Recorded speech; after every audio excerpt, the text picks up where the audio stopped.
ঠিক আছে না? ঠিক আছে তো? আসসালামু আলাইকুম রহমতুল্লাহি ওয়া বারাকাতুহু। দারুস সুন্নাত পাঠশালার পক্ষ থেকে আমি মোহাম্মদ নাজমুল ইসলাম। নাউন নিয়েই যত সমস্যা নামক ভিডিওতে আপনাকে স্বাগত। যদি আপনার নাউন নিয়ে সমস্যা থেকে থাকে তাহলে আজকের ভিডিওটা আপনার জন্য 100% কমন উপযোগী। আমরা অনেকে আছি নাউন কত প্রকার, কি কি, কোনটা কোন প্রকার সংজ্ঞা কি, এটা কোন প্রকার, হাবিজাবি একদম পেছাই ফেলায়। জাস্ট আজকে ভিডিওটা দেখেন। আজকে কিছু লিখবো না, জাস্ট আমি বলবো, জাস্ট আপনি শুনবেন। কিছু লেখার দরকার নেই, জাস্ট শুনবেন আর মাথা ধরে রাখবেন, শুনবেন আর বুঝবেন। গণনার দিক থেকে নাউন হচ্ছে দুই প্রকার, কাউন্টেবল, আনকাউন্টেবল। গণনার দিক থেকে নাউন দুই প্রকার, কাউন্টেবল, আনকাউন্টেবল। যেটা গণনা করা যায় সেটাকে বলে কাউন্টেবল, যেটা গণনা করা যায় না সেটাকে বলে আনকাউন্টেবল। গণনা করা যায় এরকম নাউন আছে তিন প্রকার। কয় প্রকার? Proper noun, common noun, collective noun.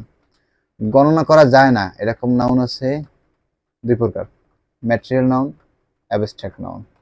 বুঝছেন? তাহলে দেখেন, গণনা দিক থেকে নাউন দুই প্রকার, কাউন্টেবল, আনকাউন্টেবল। কাউন্টেবল তিন প্রকার, প্রপার, কমন, কালেকটিভ। আনকাউন্টেবল দুই প্রকার, ম্যাটেরিয়াল, অ্যাবস্ট্রাক্ট। এখন আসেন কাউন্টেবল যে তিন প্রকার, প্রপার, কমন, কালেকটিভ। প্রপার কাকে বলে? প্রপার নাউন, জাস্ট শুনবেন আর বুঝবেন।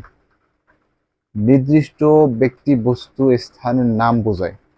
নির্দিষ্ট ব্যক্তি, বস্তু, স্থানের নাম বোঝায় এমন যত শব্দ আছে ইংরেজি সব প্রপার নাউন। সব কি? Proper noun. যেমন রহিম একজন নির্দিষ্ট ব্যক্তির নাম, করিম একজন নির্দিষ্ট ব্যক্তির নাম, জাহেদ নির্দিষ্ট একটা ব্যক্তির নাম, ঢাকা নির্দিষ্ট স্থানের নাম, বাংলাদেশ নির্দিষ্ট একটা দেশের নাম। এরকম যত নির্দিষ্ট ব্যক্তি, বস্তু, স্থানের নাম আছে সব হচ্ছে প্রপার নাউন। সব কি? Proper noun. ক্লিয়ার? এরপর আছে কমন নাউন।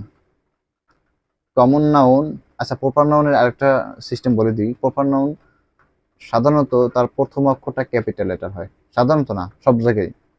প্রপার নাউন যত আছে পৃথিবীতে, যত নাউন আছে, সেই নাউনের যখন শুরুতে আপনি দেখবেন যে মানে ক্যাপিটাল লেটার, শুরুতে কি? Capital letter. যেহেতু শুরুতে ক্যাপিটাল লেটার তার মানে এটা প্রপার নাউন। তার মানে এটা কি? চোখ বন্ধ করে শুরুতে বড় হাতের মানে ক্যাপিটাল লেটার, তার মানে প্রপার নাউন। যেমন ঢাকা লিখতে হলে ডি আপনাকে বড় হাতে দিতে হবে, ক্যাপিটাল লেটার দিতে হবে। আপনার নাম লিখবেন যেখানে, আপনি সেটা কি করবেন?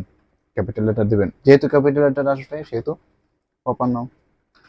কমন নাউন একটা জাতির সাধারণ নাম, একটা নাম দ্বারা ওই পুরো জাতিটাকে বোঝায় এমন নামকে বলে কমন নাউন। যেমন বয়, ছেলে। পৃথিবীতে যত ছেলে আছে, বয় মানে পৃথিবীতে যত ছেলে আছে সব কিন্তু বোঝাচ্ছে। যেহেতু সব বোঝাচ্ছে সেহেতু বয় কি? কেমন নাউন। গার্ল, গার্ল মানে কি? মেয়ে। পৃথিবীতে যত মেয়ে আছে, যেহেতু গার্ল শব্দ দ্বারা পৃথিবীর সব মেয়েকে বোঝাচ্ছে সেহেতু গার্ল কি? কেমন নাউন। ম্যান, মানুষ। মানুষ মানে পৃথিবী থেকে একটা দুটো মানুষ আছে নাকি?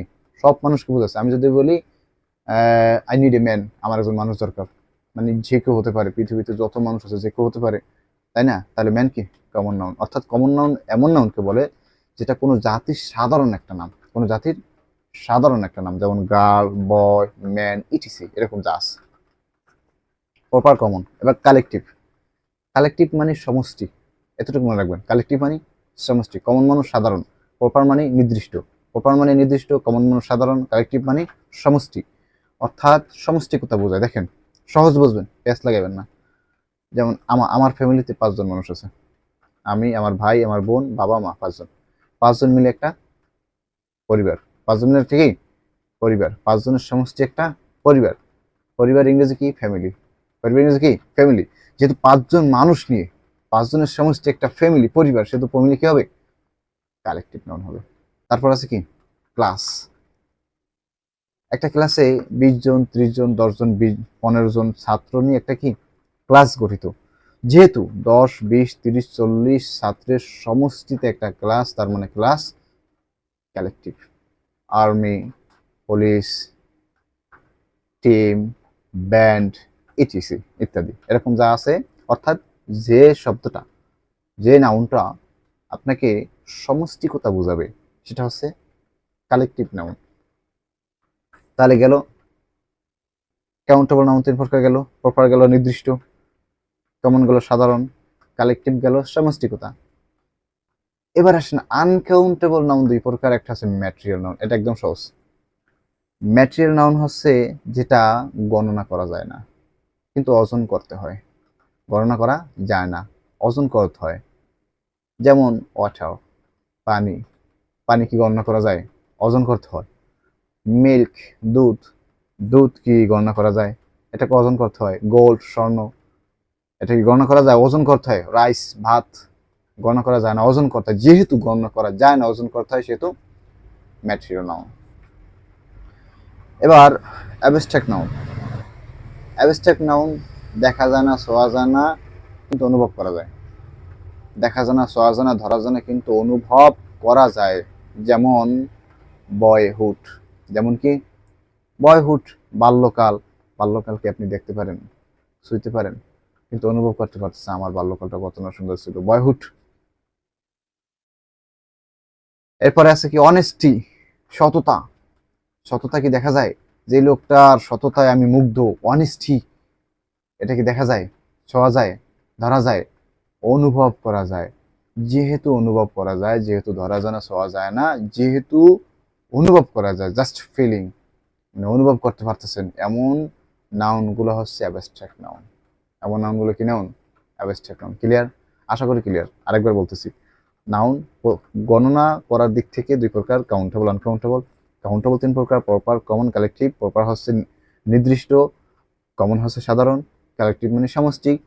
এবার আনকাউন্টেবল 2 প্রকার, ম্যাটেরিয়াল, অ্যাবস্ট্রাক্ট। ম্যাটেরিয়াল হচ্ছে মানে এমন বস্তু যেটা গণনা করা যায় না, ওজন করতে হয়। আর অ্যাবস্ট্রাক্ট হচ্ছে এমন এমন একটা নাউন যেটা দেখা যায় না, ধরা যায় না, ছোঁয়া যায় না, কিন্তু অনুভব করতে পারতেছেন।